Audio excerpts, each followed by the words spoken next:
Morning, everyone. Welcome to this Tuesday, September 30th meeting of the Lewis and Clark County Commission. We always start off with a Pledge of Allegiance. I pledge allegiance to the flag of the United States of America and to the republic for which it stands, one nation under God, indivisible, with liberty and justice for all.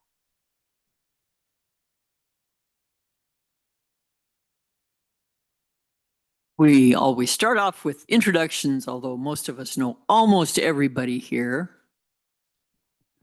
I am Candace Payne. I'm the chair of the commission. To my left is Commissioner Thomas Rolfe. Good morning, Tom. Good morning. And to his left is Mrs. Brandi. Mrs. Brandi recently changed her name, who is our recording secretary, and Jenny Chambers, who is head of our planning and public works department. Good morning, Jenny.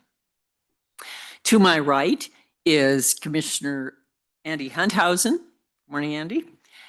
To his right is Nico Hash from the county attorney's office, and to his right is Roger Balls, the chief administrative officer. All right. We have agendas on the table at the front of the room and a sign-in list. So if you'd please sign in so everybody knows you're here. I think that's all the preliminary stuff. So now we will move to the consent action items to be presented by Mr. Roger Balls. Roger? Thank you, Chair Payne and Commissioners. Item 3A on your agenda for your consideration is public meeting minutes for September 4, 9, 11, 16, 18, and 23, 2025, and staff recommends approval of that item. Thank you very much. Is there any comment from the commission? Seeing none, is there any public comment? Seeing no public comment, I would entertain a motion. Chair Payne, I would move to approve consent action item 2A as explained by Mr. Balls. Second. Is this 2A or 3A? 3A, my apology. Thank you. Got to keep the record clean. It has been moved and seconded. Is there any further comment from the commission? Seeing none, all those in favor of approving the consent action item 3A as presented by Roger Balls indicate by saying aye. Aye. Aye. All opposed, same sign. Motion passes unanimously. Thank you, Roger.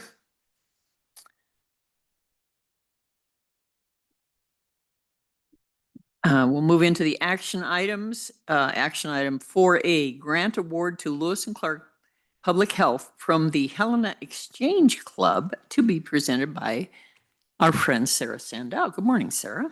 Good morning, Chair Payne and members of the Commission. I am Sarah Sandau, the grant specialist at Lewis and Clark Public Health.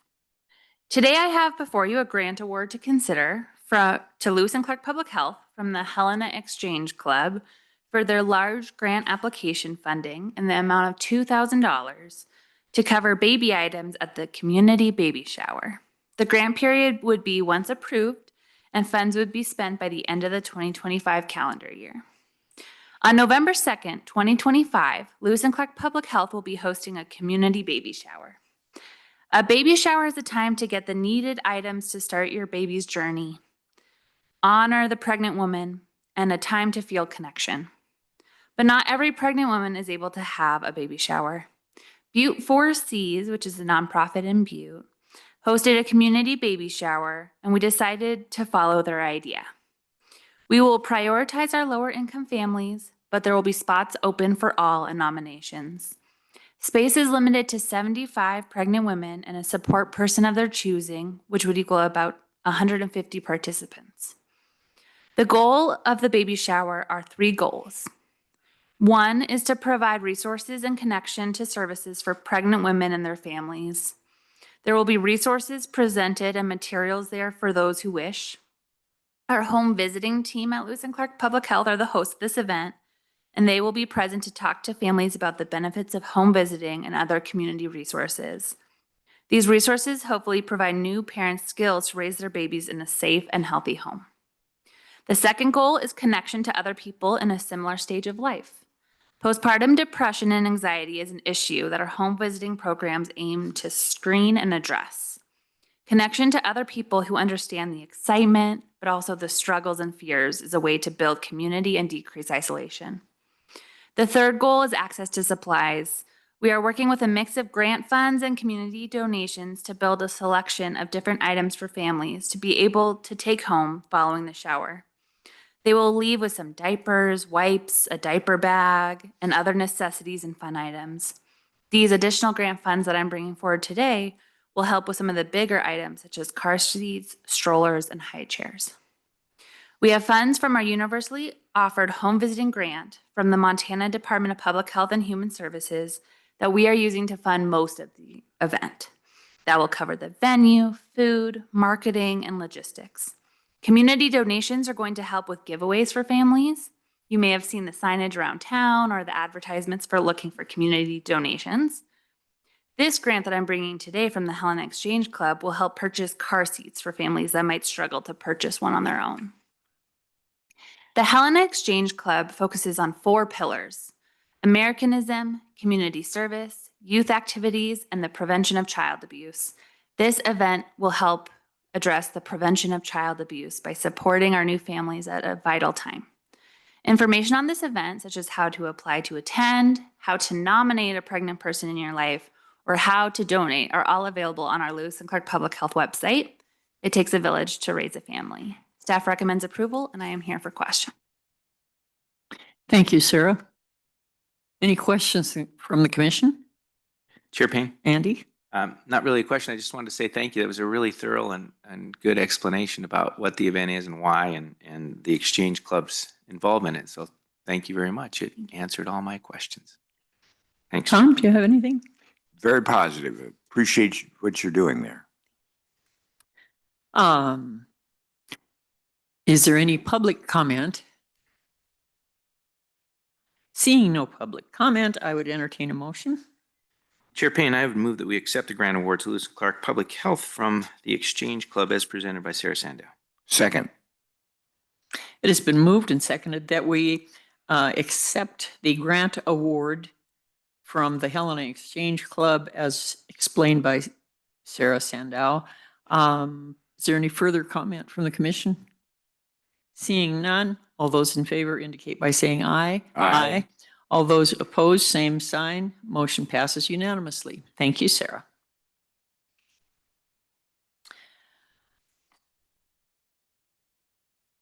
Next on our agenda, item 4B, Professional Services Contract Amendment Number 4 between Lewis and Clark County and Securitas Security Services USA Incorporated, to be presented by Jenny Chambers. Good morning, Chair and Commissioners. For the record, my name is Jenny Chambers, Lewis Clark County Public Works and Planning Department Director. Before you this morning is a contract amendment with Securitas Security Services USA Incorporated to amend the compensation for the armed security services at the Lewis and Clark County Courthouse. Contract amendment number 4 will increase staffing levels to 3 security officers to provide security screening coverage for breaks, including lunch. In addition, the additional security officer will patrol the building and provide a security presence on multiple floors throughout the courthouse. The contract has been in place since September of 2020, and the contract amendment provides compensation to increase bill rate per hour for the remainder of 2025 and 2026, as allowed for in the original procurement. The contract amendment will be for the remaining duration allowed under that 2020 procurement. The contract will expire on October 1 of 2027. At that time, we'll have to start a new solicitation for security services at the courthouse. Staff recommends approval of the contract amendment number 4 with Securitas Security Services USA Incorporated to increase staffing levels and provide an increase in the per hour rate for the total amount not to exceed $271,440 in 2026 and $284,700 in 2027, and authorize the chair to sign contract document. Thank you, and happy to answer any questions. Thank you, Jenny. I do have a question. This amendment is to replace what is currently in place, and the pay rate for these officers is 21, I assume, dollars per hour currently. Correct? Yeah. Okay. I'm looking at the document. Correct, Chair Payne. It's $21 per hour for 2 security guards currently, and then it's going up from 2 to 3, and the new bill rate will be, for the 150 hours, will be $34.80. So there's an increase in not only, so it does look like a large compensation increase between the current pay rate and the per hour rate, but when you factor in an extra security guard, to get the total hours of 150 versus 110, that's what you're approving today. Okay. Thank you. I was confused. Is there any more confusion amongst the commission? Any questions? And Chair Payne and Commissioners, just to let you know, it's about $80,000 more than what we had previously paid total. So that's the increase in the previous amount of the budget. But as I recall, this is based on an incident at the Lewis and Clark County Courthouse, and we're trying to make sure that kind of thing doesn't happen again. Is that correct? Chair Payne, I mean, yes, we've had monthly coordination with the courthouse security efforts for a long time. Early on, there were 3 security guards. Then we went to 2 when we installed the camera system. This is just bringing the contract back up to 3.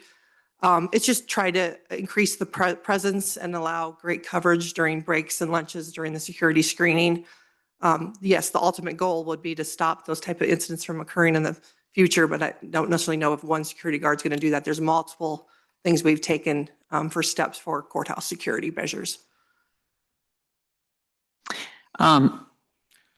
At the MACO meeting that the 3 of us attended last week, there was the gentleman who works for the state district courts security system, whose name I can't come up with. He addressed us, and while this is taking care of Lewis and Clark County at this time, there is an awareness of the need for this throughout our state. And I'm kind of proud to say that the gentleman who spoke to us said Lewis and Clark County is out leading the pack on making security a more important factor. Any further comments, Tom? Just a question. This apparently was not anticipated under the budget. So where did the extra money come from? Chair Payne, Commissioner Rolfe, that's a great question. We've been working with Frank Conroy, the CFO for the county, Chief Financial Officer, and our current budget. There will be a budget amendment that'll be brought to you in the coming months around this particular request of the increase because it wasn't contemplated in this fiscal year's budget. In addition, we're going to have a slight increase on the rent for the courthouse occupants of that building based upon their lease amount. So it's a combination of increasing it through a budget amendment and then getting the authority for the revenue through the change in the use for the second half of the fiscal year is when we'll need that increase. And if I might ask Yes, another Tom. question. As I recall from the MACO meeting, they said that there were only 2 courthouses in the state that had a level of security like this for the people that are in the courthouse. I was a little surprised that there wasn't more interest in security in the courthouses around the state. But I think we're doing the right thing and trying to protect the people that use the courthouse. Andy?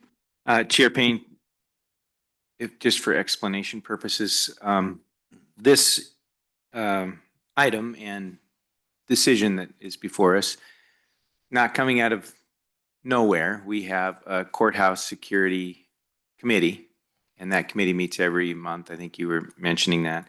And that committee is made up of folks from the sheriff's office, the courts, buildings, administration here, and others that are participatory in that meeting. And that committee then makes recommendations to us and the courthouse folks about how we might make the building more secure. And that's part of where this comes from, as well as experience and things we've learned by things that have happened, and need for folks to have a break now and then when we have two security guards that are at the single point of entrance, and that's where they have to stay, you don't have the opportunity for someone to roam the building and kind of check in with the courts and the other staff that are in the building, as well as check the other entrances and those kinds of things. So this is just an added layer of security that has been recommended by the committee. Am I correct? Chair Payne, Commissioner Hunthausen, yes, you're correct. So the Courthouse Security Coordination Group meets monthly, certainly made up of the members that you've indicated. We look at things that have occurred, incidents that have occurred, concerns that some of the occupants might have, and then make recommendations on what can be done to continue to improve coordination and security measures within the building. This recommendation did come from that group as far as going back up to 3. The other thing that's a really level of comment that they provided was the increase in the camera coverage and camera security. So a lot of the staff in the building also have access to their areas to be able to view the cameras on a day-to-day basis. So with these increased measures, they're feeling more comfortable based upon some of those operations. We're also looking at some more fob access, so some additional fob access to secure areas within the building, and some door locks that could be manually put on the back end in an active shooter incident where people could secure themselves within their office areas. So we're continually looking at how to improve recommendations and make small changes. And yes, this is certainly one of those that came from that group. Chair Payne, if I continue, And that sparks a thought. I mean, there was a series of recommendations made by the committee, and over time, we're trying to implement as many of those as we can, depending on our ability to do so, as well as funding. Correct. Right. Great. Thank you very much. Thanks, Chair Payne. I see that as a guest in our meeting this morning, we have the world famous Mac, who is the head of he runs the building over there. Mac, would you come up and address our concerns? Morning, Chair Payne, Commissioners. Mac McCarley, Building Supervisor for Lewis and Clark County. Good morning, Mac. You have served on the committee that has been trying to pull this all together. Is that correct? You're part of the meeting group that Andy was discussing? Yes, ma'am. And does this move us along toward a more secure courthouse, in your opinion? Are there other things we should be doing? You're kind of our expert, Mac, so what do you think about this?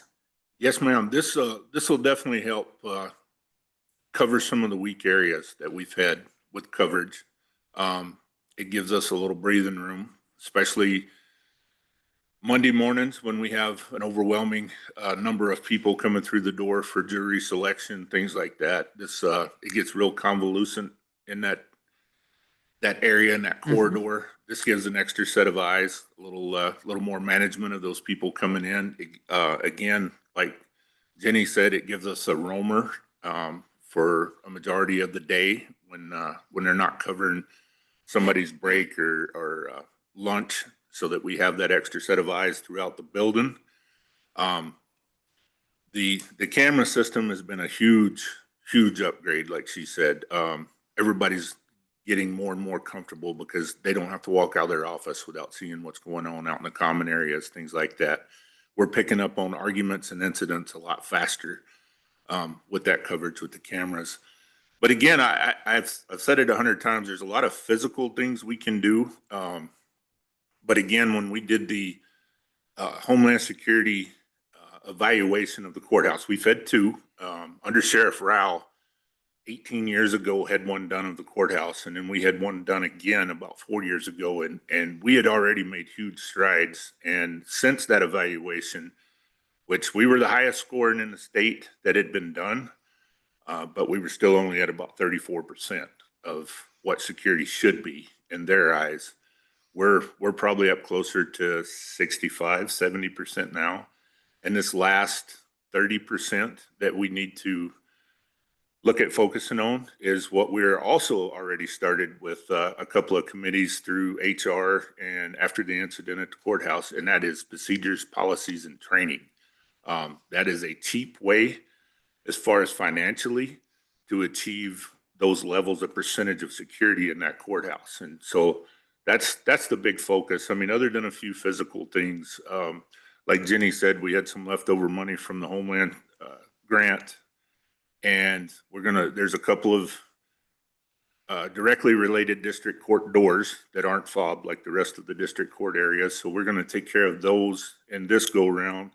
One thing that they've all asked about since the incident is a way to quickly secure a door and not have to fumble with locks. A lot of this old technology in the courthouse, due to its history, is you still have to use a key to lock the door. That's pretty cumbersome when you're in a hurry and you're panicking.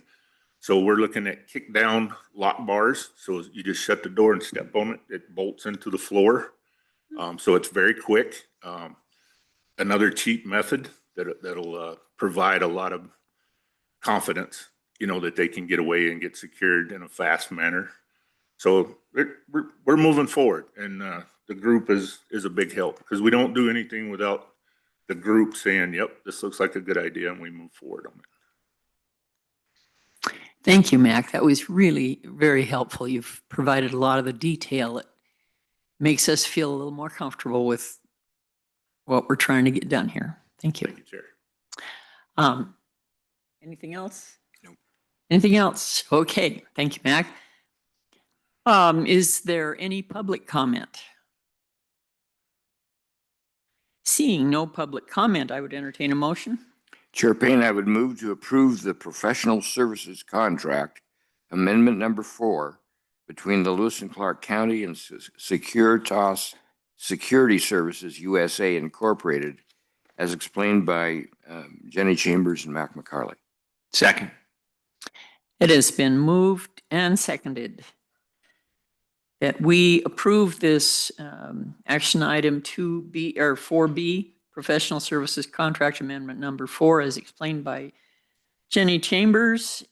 Is there any further comment from the commission? Chair Payne, Andy?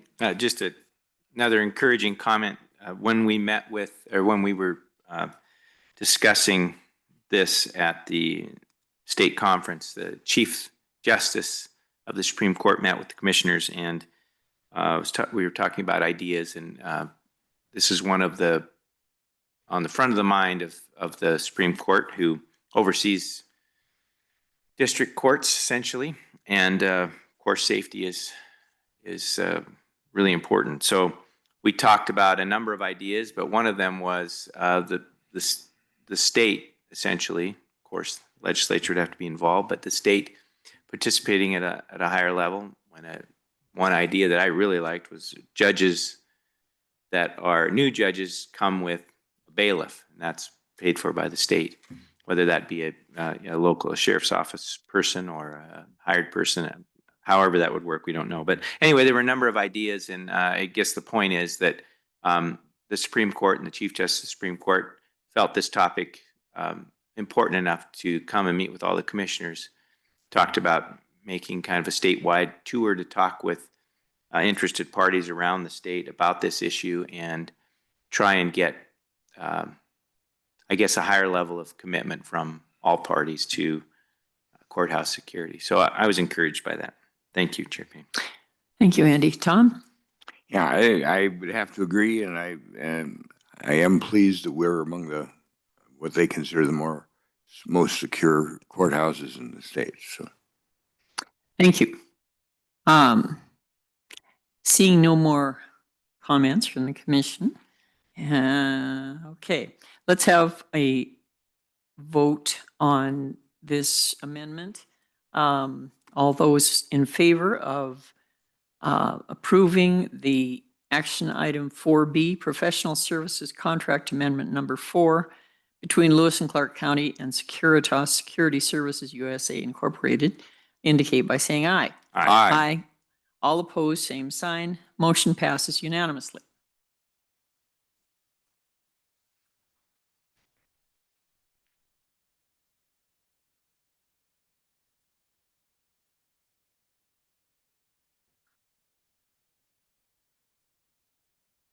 Action item 4C, Resolution 2025-107, adoption of a schedule of administrative fees beginning October 1st, 2025 for the Lewis and Clark County Community Development and Planning Department and the Public Works Department. And this is going to be presented by our friend Greg McNally. Good morning, Greg. Good morning, Chair Payne, Commissioners. Greg McNally with Community Development Planning Department. You have before you today a Resolution 2025-107, which is the adoption of a schedule of administrative fees beginning October 1st for the Community Development Planning Department and the Public Works Department. Commissioners, you first presented this schedule of fees to you on September 16th, in which you passed a resolution of intent to go forward with this with the public hearing for today, and we opened up public comment that closed yesterday. Commissioners, I've essentially prepared a staff report for you that was very similar to the one that was provided to you on the 16th. It also what's different is the inclusion of the public comment we received after that date. We received 2 letters or emails, one from Amy Renshaw. She's a realtor. She had a few questions about the fees and how we came to those, and you'll see that email and the response at the back of your packet. We also received an email from Mr. Nick Rich, who generally supported the fees and us going forward with that project. And then he had some other inquiries about some concerns he had about Lincoln Road East. We passed those concerns on to our Public Works Department. And again, that email is in your packet. In addition to those 2 emails, also fielded some telephone inquiry from Mary Hollow with the League of Women Voters. She had some questions about the process and our period of public comment. We had a pretty lengthy discussion about the fees as well as some other topics that she was concerned about at the time. Commissioners, the fees that we have proposed for you were last updated in 2009. I will caveat that with that we did do an update in 2014 for just the buildings for lease or rent when those were added into our schedule of processes. Most of our fees do not reflect our current climate in which applications are processed. And all costs associated with the growth management process have escalated over those past 16 years. Likewise, project complexity, types of cases, and heightened public involvement, as well as regulatory changes, have all led to more challenging project reviews. Commissioners, looks like my computer timed out here, but if I have to log back in, I did prepare something for you.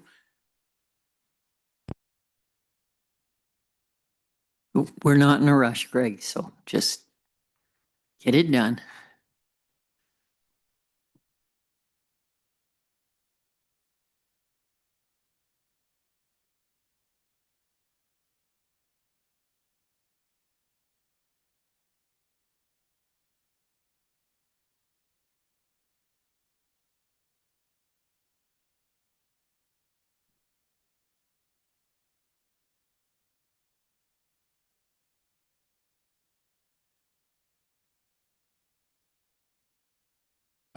Chair Payne, Commissioner Ralph, you had asked kind of about sort of a breakdown of costs and some of the costs that are associated with. You'll see these fees reflected in the documents that I provided to you, but I kind of wanted to highlight them just so you could see them here. This is for what might be a 20-lot major subdivision. Okay, pretty typical thing that we would come and see in our office. You'll see that you might encounter a pre-application, you'll definitely encounter a pre-application conference. We will have a fee associated with that. That's $100. A preliminary plat application, that's going to go up from $1,300 to $2,600. You may submit a variance application with your project. You may not. You may submit more than one, but if you submit one, it'll go from $150 to $250. Chances are you'll have to get addresses and plaques with your lots you're going to create. Those are $25 a piece. You'll get 20 of those. That fee isn't changing. We basically charge what it costs for that to get that plaque. Major subdivision will have 2 routes of ingress and egress. You'll need some approach permits for where you're going to access that. Those will be at $150 a piece. That rate's not going to change. If you need more time to complete your subdivision, 3 years isn't enough because that's typically the length of time we give you. You might ask for a preliminary plat extension. The request is going to go from $200 to $250 for that. If you have modification, if you have to do modifications to your subdivision, those meaning you have conditions of approval you're going to modify, those will go from $400 to $600. So again, we have a hearing for that. That's where you guys have to make a decision on those conditions of approval and what's going to be modified.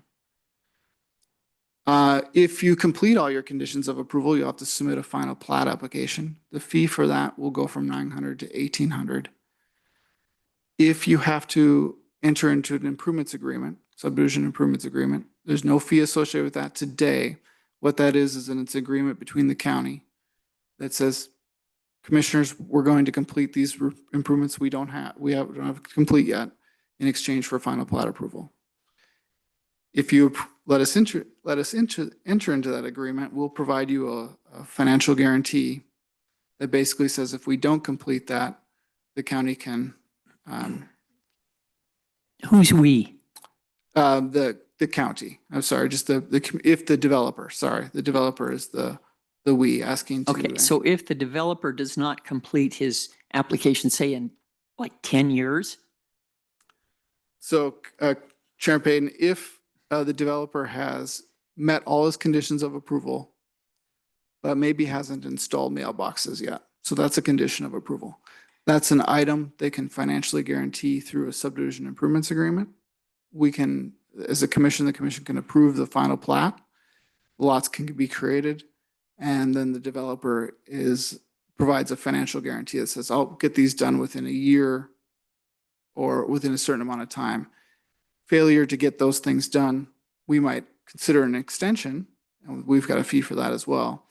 But they may, if they don't get it done, we could actually recognize that default and then make sure it gets completed. Thank you, Greg. Yeah. If there's 20 lots in the subdivision, each one of those lots may have to get an approach permit. That's for their individual driveway. That's something that a future homeowner probably would take on. Again, at $150 a piece, that would be about $3,000. We always have a developer complete a 5-year weed management plan to make sure that if they're disturbing an acre or more of land, they're mitigating noxious weeds on the property. The cost of that is around $250, but it can vary based on acreage. There's going to be a flat fee plus a per lot fee, which would bring for a 20 lot subdivision, that project would, for a weed management plan, would be $700. Bear in mind, this would recognize too, revisiting this year to year to make sure that that plan remains in compliance. A couple of fees that are not associated with this proposal, but are handled by our health department, include site evaluations for septics. 20 of those would cost $8,000. So if this project like this, that anticipating individual septic systems and individual wells, getting those site evaluations, make sure that there's adequate soil and separation for a future septic system. No update proposed for us in these fees. This is a fee administered by the health department. Same with septic permits. Septic permits for just a simple gravity system would total $3,200, again, managed by our health department. But those are some costs that are associated with it. But I think what's important here, and as you see some of these changes through these fees, one of the things that I recognized and showed you with my report was how we've got some changes with inflation, how we've compared against some of our other counties. And you can see here the total cost for a major subdivision with these particular fees would be $10,650. And under today's rate of inflation, since we last updated it, we are under that total rate of inflation by about $320. I just wanted to highlight that for you. Commissioner Ralph, you had also asked about fees associated with like a rural improvement district. That might be a condition of a subdivision to enter into a rural improvement district to maintain certain improvements. Those fees to enter into an RID, it doesn't cost the money. You just petition with the county to do that. But those costs that might get passed then down to the future homeowner, those are calculated and estimated at the time when we get close to final plat approval. So we know how much it's going to cost to maintain that particular improvement, like say a road, just an improvement schedule. And then those can be updated on a year-to-year basis, which is why you're seeing a lot of those RIDs come back to you in the August and September months to make sure we're charging the right amount of fee for that. But so RIDs are not included in this particular schedule of fee update.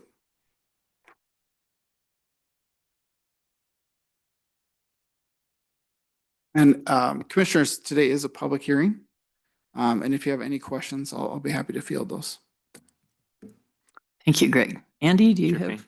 comments? I do. Questions? Thank you. Mr. McNally, just for those that maybe weren't tuned in or watching last meeting, just so that folks understand, these fees are not intended to cover the entire cost of, for example, subdivision improvements agreement extension, $300. That doesn't cover the entire cost of processing that application. This is just for a developer. This is their part in participating in making sure that these processes are done well and right. And then the rest of it is covered essentially by the tax-paying public, if you will. So it costs a lot more than this in staff time and everything else that we have to do to make sure that we're covering all of our bases than we're asking for in these fees. I just want that to be recognized. It's just making sure that the development community that chooses to develop, they are participatory in this, but not covering the entire cost of it. Chair Payne, commissioners, thank you very much, Commissioner Honhausen, for highlighting that. You're correct. I did speak about that at the prior meeting on the 16th, not so much today, but you're indeed correct. The county recognizes the costs that are associated with the review of projects like these, all our land use projects with zoning, subdivision, other things associated with public works like weeds and approach permits and excavation permits that we don't charge a fee that's equal to the review of that cost. We understand and recognize that there's a balance to that our taxpayers benefit from that just as much as the development community benefits from getting that review done. So we share, those costs are shared across these fees as well as the tax-paying public. Thank you. Yeah, and it's a good example, like running formal ads or legal ads in the newspaper are quite expensive, and the fees associated with that are just partial here. That's correct, Chair Payne, commissioners. Thank you, Andy. Yeah, thank you. Okay, thank you, Andy. Tom, do you have anything? Just a comment. It appears to me like you're trying to cover more of our costs than inflation has hit this project, just like these sorts of projects, just like it has everybody else, and that you try to maintain reason in the costs, similar in many costs to Cascade County, quite a bit less than what Gallatin and Missoula charge. for similar things in most instances. I appreciate the comparison so that we can kind of see that we're being within reason of what other counties are doing, and yet covering us some extra costs that inflation have thrust on us. I thank you for the detail in the materials you presented for us for consideration. Thank you, Tom.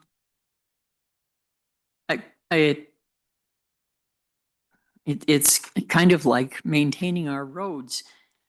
People object when we charge them for fixing up the roads that are, what do you call them?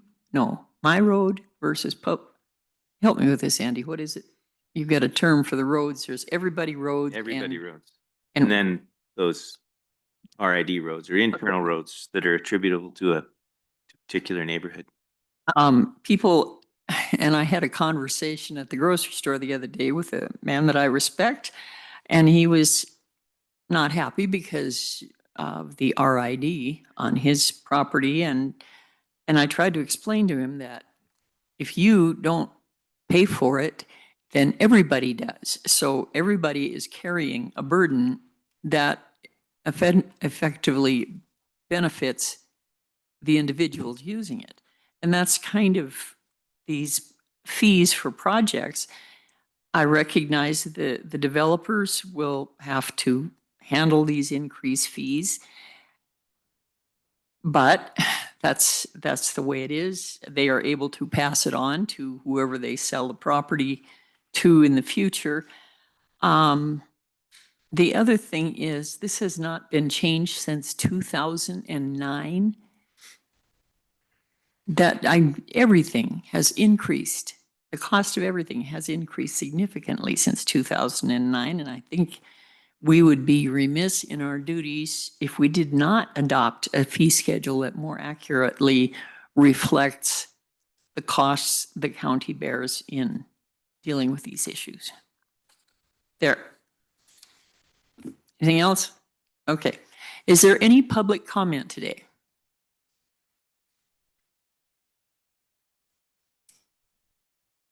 I see no public comment. I would entertain a motion. Chair Payne, I'd move that we approve Resolution 2025-107, adoption of a schedule of administrative fees beginning October 1, 2025 for the Lewis and Clark County Community Development and Planning Department and Public Works Department as presented by Mr. McNally. Second. It has been moved and seconded that we approve Resolution 2025-107 as presented by Mr. Greg McNally. Is there any further comment from the commission? Chair Payne. Andy? I made this comment at our last meeting, but I'll make it again for the record, and that is just that I hope as we go forward, we're a little more incremental in our evaluation of our fees, 3 to 5 years versus 15 years or whatever it's been, so that we don't have as dramatic jumps. We can incrementally increase these fees as inflation dictates. That'd be my only comment. Okay. Thank you. Chair. Thank you, Andy. Tom? Again, I want to let you know how much I appreciate the detail that you've given us. I think you've approached it from a couple different directions. You've shown us what inflation would have done just because the dollars we were collecting weren't covering as much because of inflation. The recognition that part of the cost is absorbed by the county because it's above benefit to all of us. Then you also provided us with a comparison what other counties around us are doing for similar operations. Although each county has their own way of doing things, I think we're being very competitive in that regard. And I would agree with Commissioner Hunthausen that we ought to take a look at it every 3 or 4 years and try to stay in line with inflation down the road a little instead of waiting quite so long to make the changes. But thank you for a thorough job and good explanation. Seeing no further comment from the commission, Let's vote on this. All those approving Resolution 2025-107, adoption of a schedule of administrative fees beginning October 1st, 2025 for the Lewis and Clark County Community Development and Planning Department and for the Public Works Department, indicate by saying aye. Aye. All opposed, same sign. Motion passes unanimously.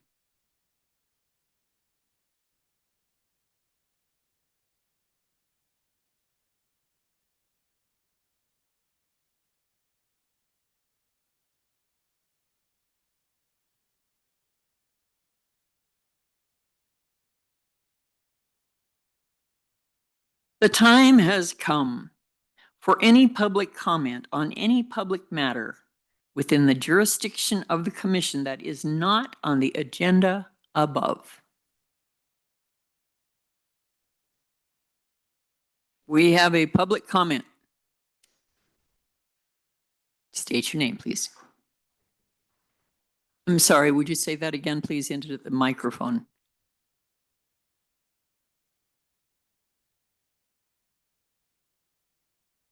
My name is Jim Strawn. I live in Lewis and Clark County in the York area. I've lived there for over 50 years. I have some concerns. I brought them to your attention previously, and I have had no feedback on my allegations and my request for an investigation into some of my allegations. And so that's what I'm pursuing here again today is I'd like an investigation into some of my allegations. And these are allegations. I'm not an attorney. I'm not an investigator. That's, what I'm doing here is trying to initiate an investigation. And I have been trying to do that for quite some time. So I'm not really a very good speaker either, but we'll try and bumble through this. So make sure I'm on the right page here.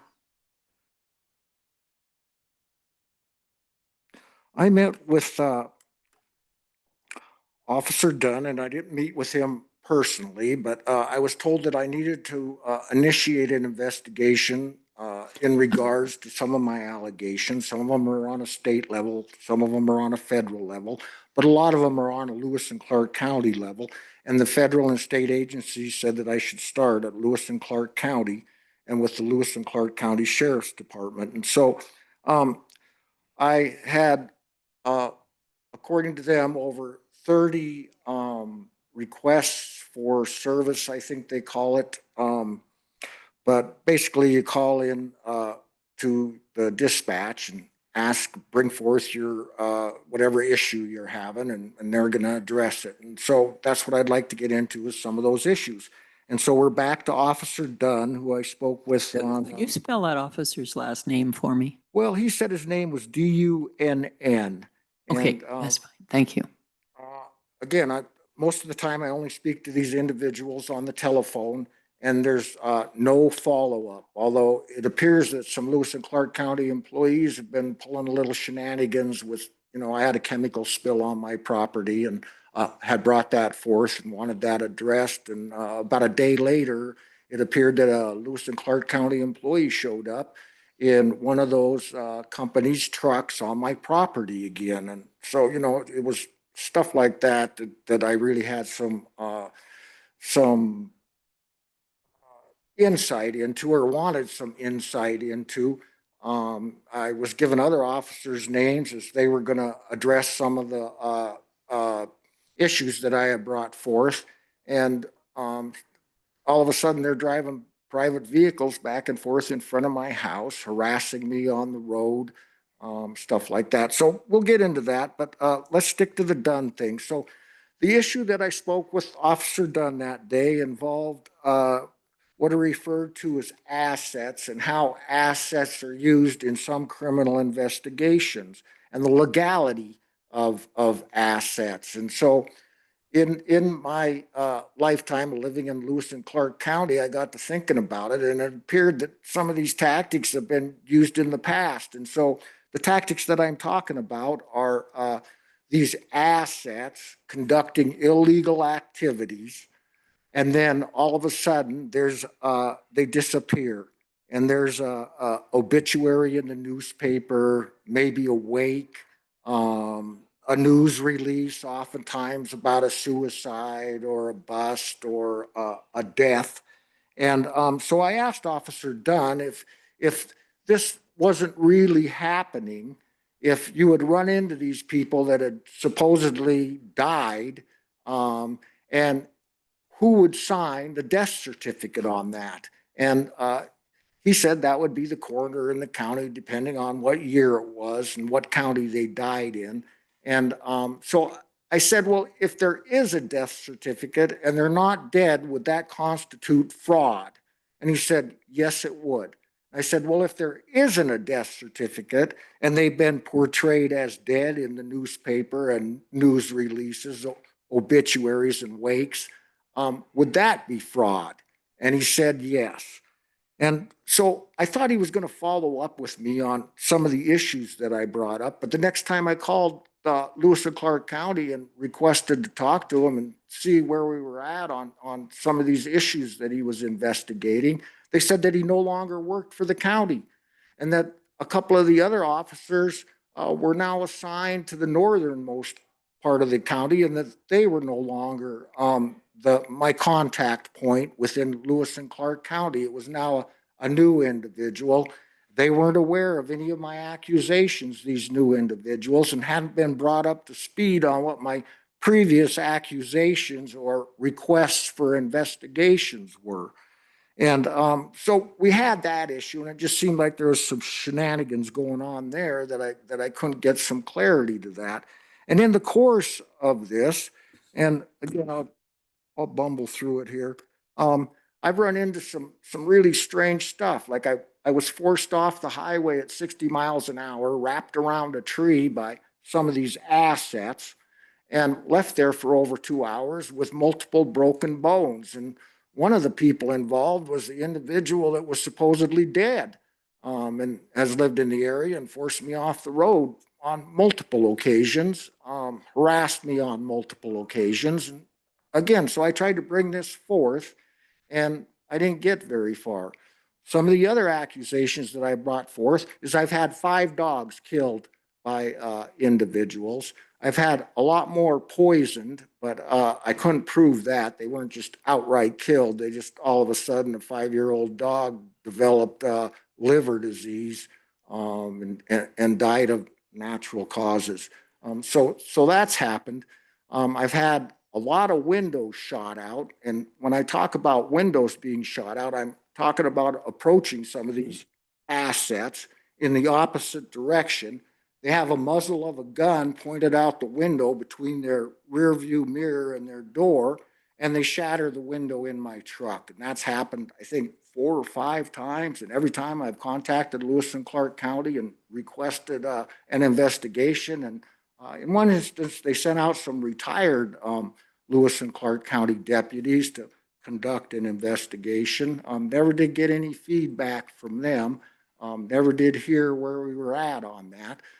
In other situations, I have the muzzle of a gun, and it looks a lot larger than a BB or a pellet gun, pointed out the window by these assets as I'm approaching that vehicle in the opposite direction.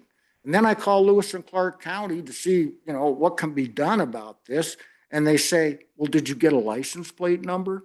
I'm like, was I supposed to turn around and chase down this guy waving a gun at me and get his license plate number?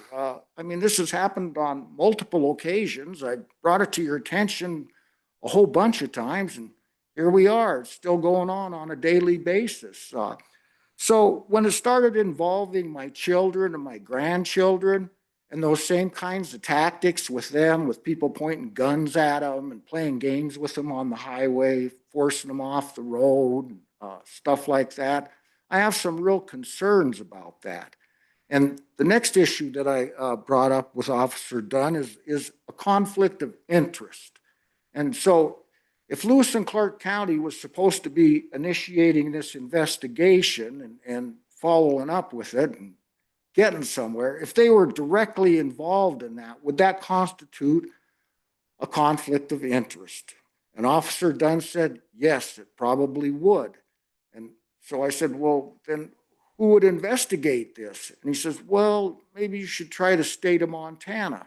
And so we'll get to the state of Montana in a second and whether or not maybe the state of Montana has a little conflict of interest in some of these shenanigans. But let me make sure that I've covered some of the things that I was supposed to in regards to my conversation with Officer Dunn.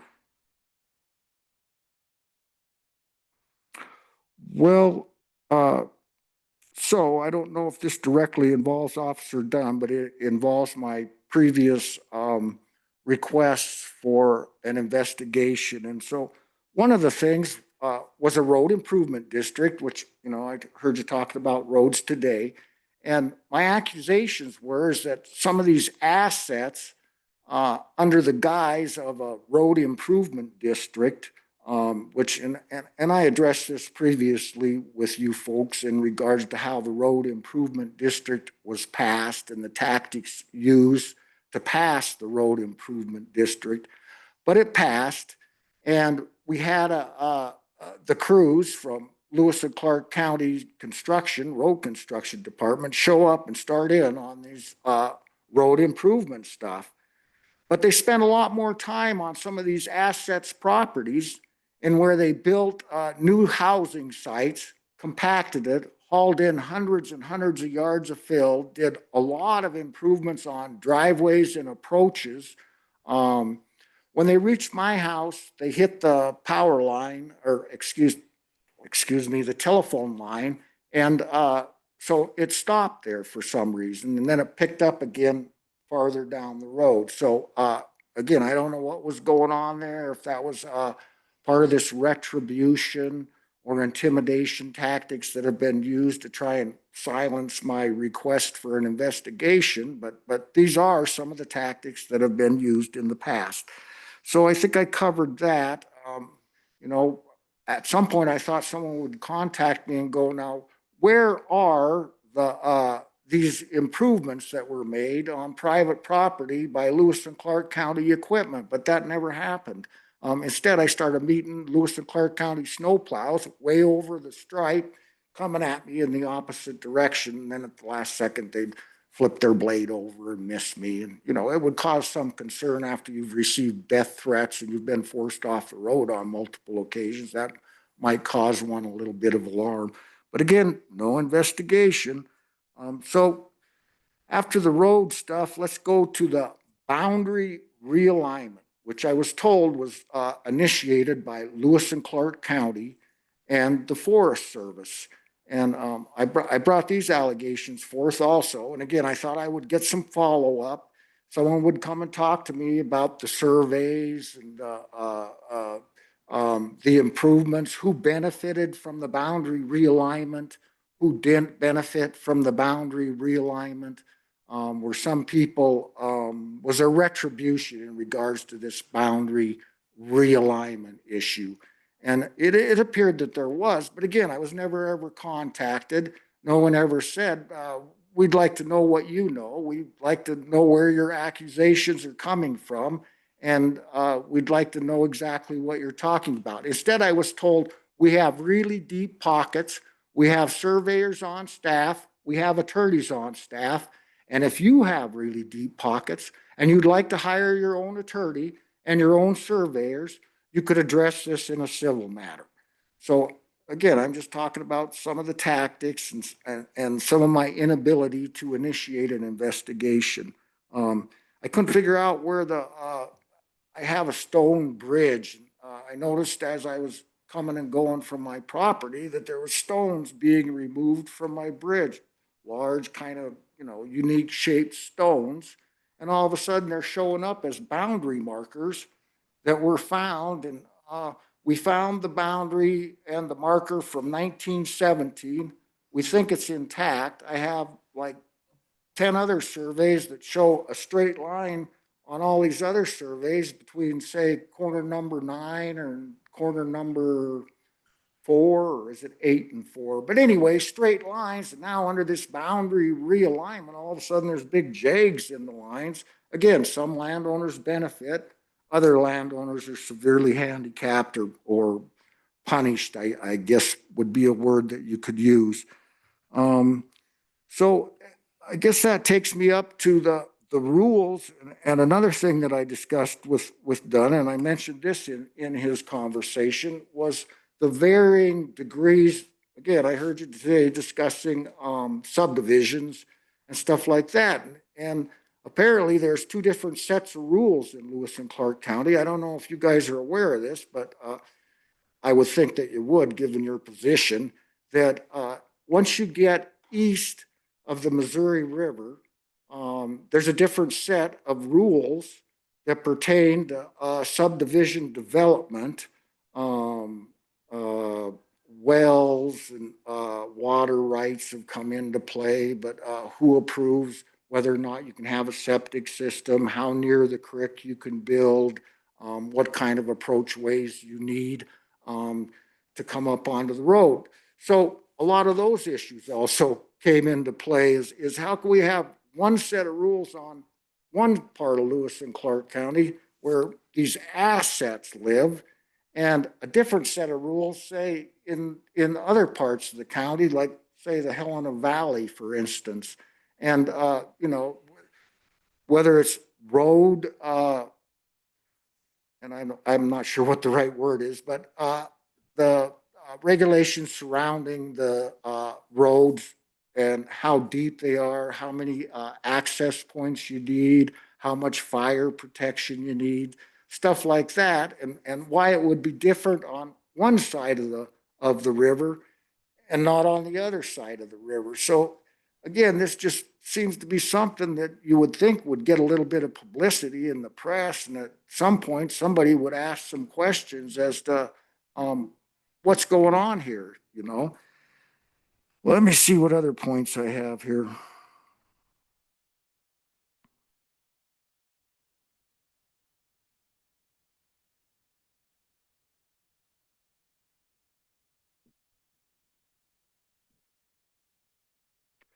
Oh, yeah.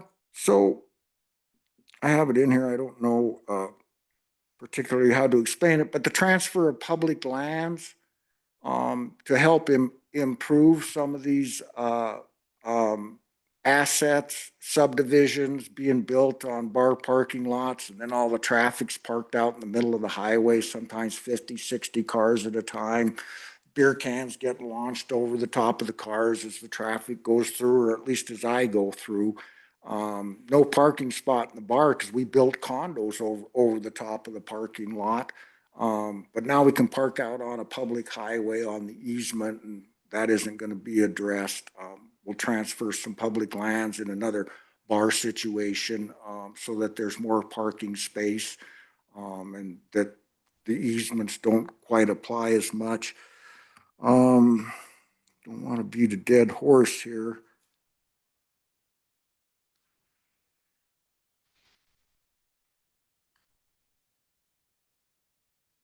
Well, that might take care of that.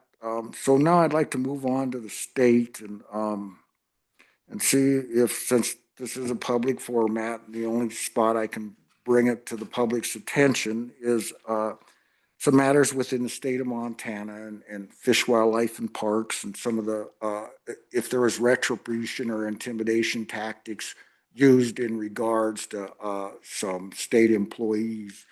And so under that, I had a high-ranking Fish, Wildlife, and Parks employee who I had some conflict with previously, apparently was running some kind of a surveillance operation. And after I left, he approached my children and grandchildren, asked to fill his water jug on my property, and then left. And within a few days, he disappeared. I don't know if he retired or exactly what happened there, but he no longer worked for him. And I'd had a lot of other issues with him. He had represented himself as a oath keeper and wanted me to come help him make bombs in one incident.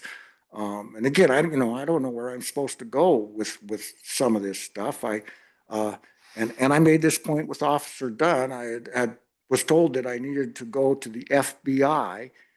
And so I tried to initiate a meeting with the FBI and show them some of my Freedom of Information Acts, some of my notes, some of my tape recordings, and so on and so forth, stuff that would maybe corroborate what I was saying. And I wasn't given that opportunity.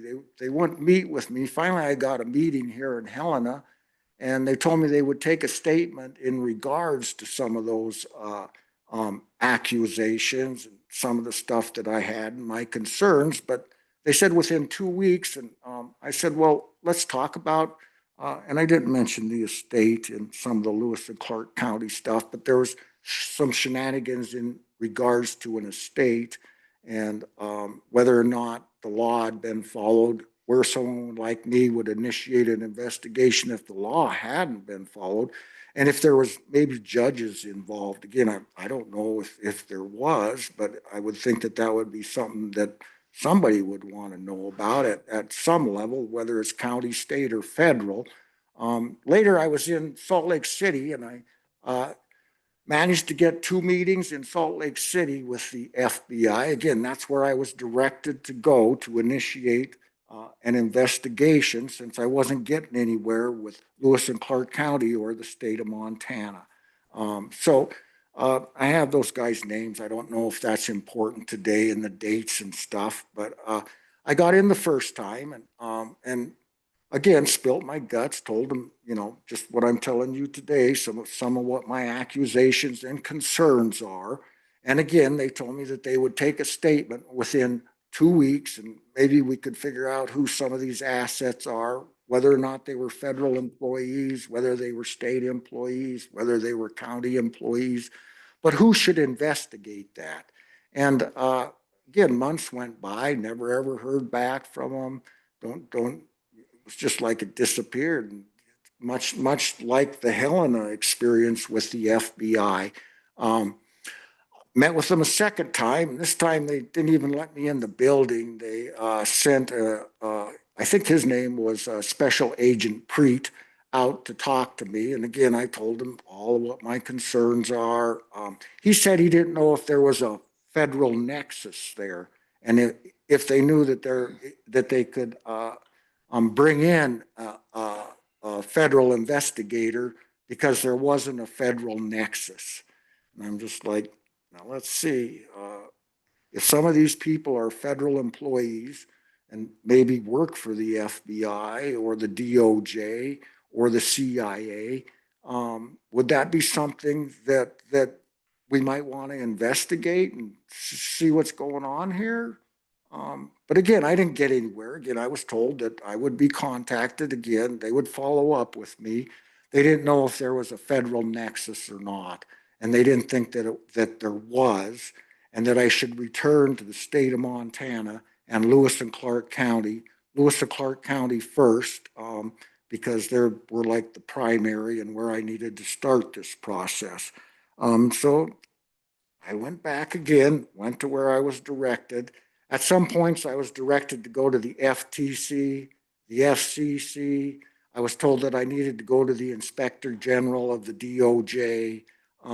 So they sent me around in all of these circles and down a lot of different rabbit holes, and I approached it in an honest, ethical manner.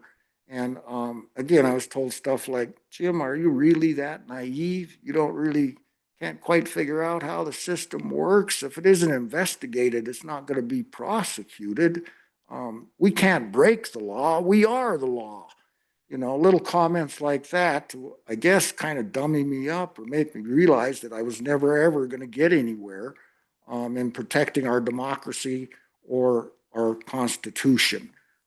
So those are some of the issues. Back to the state thing. In the course of 50 years and taking notes, it appeared that some of these assets were being compensated. And I had a game warden tell me, we've never paid anybody. I said, I didn't say that you paid them. I said they were compensated.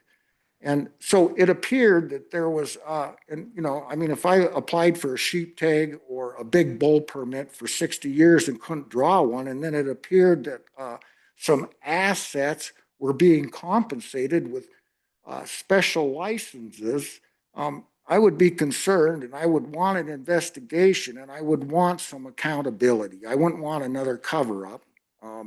more retribution against the individual bringing these accusations. I'd want to get to the bottom of it. And part of my confusion and frustration is that you would think with these kinds of accusations being brought forth that there would be some news media coverage.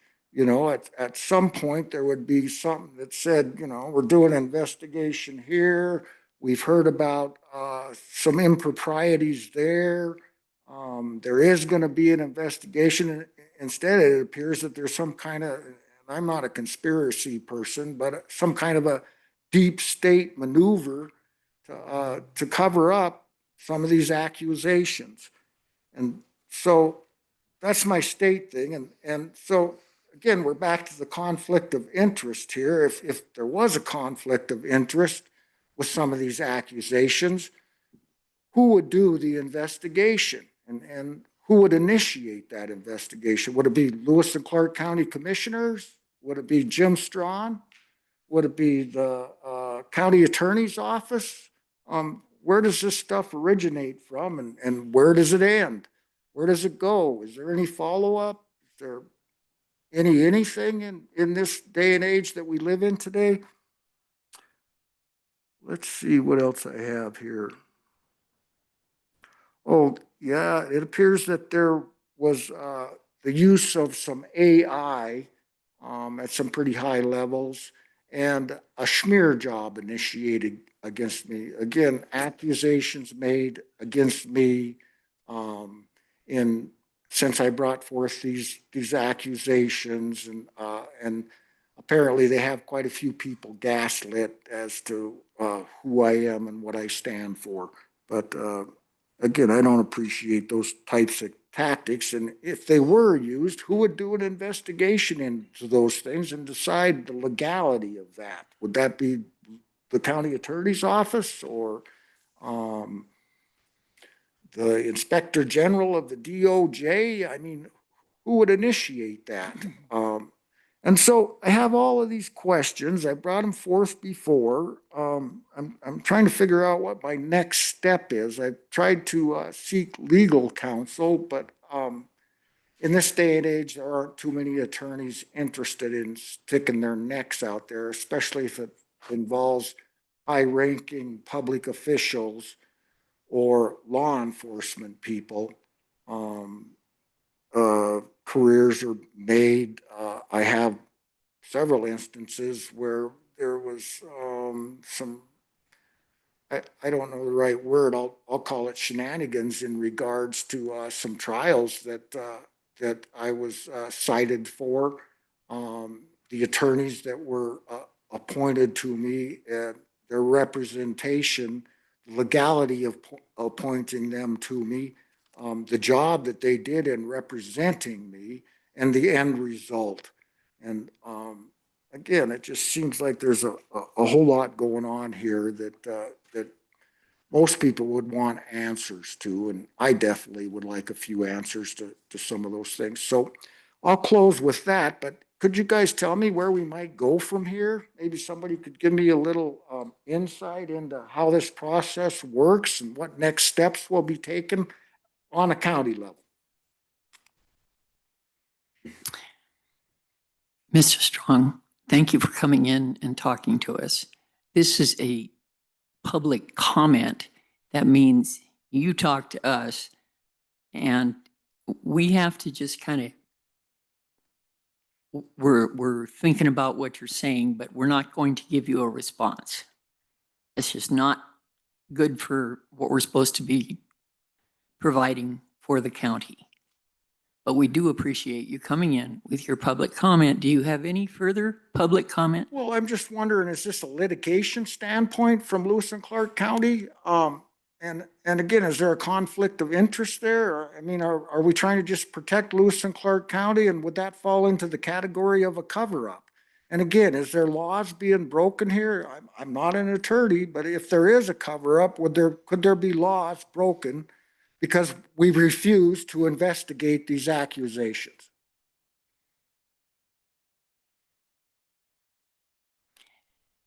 Thank you for coming in. Do you have any further public comment? Do We you have cannot- any comments? We Do are, any of you have any comments in regards to these accusations? No? no. All righty. Thank you for your Thank you. time. Is there any further public comment? Seeing no public comment, this meeting is adjourned.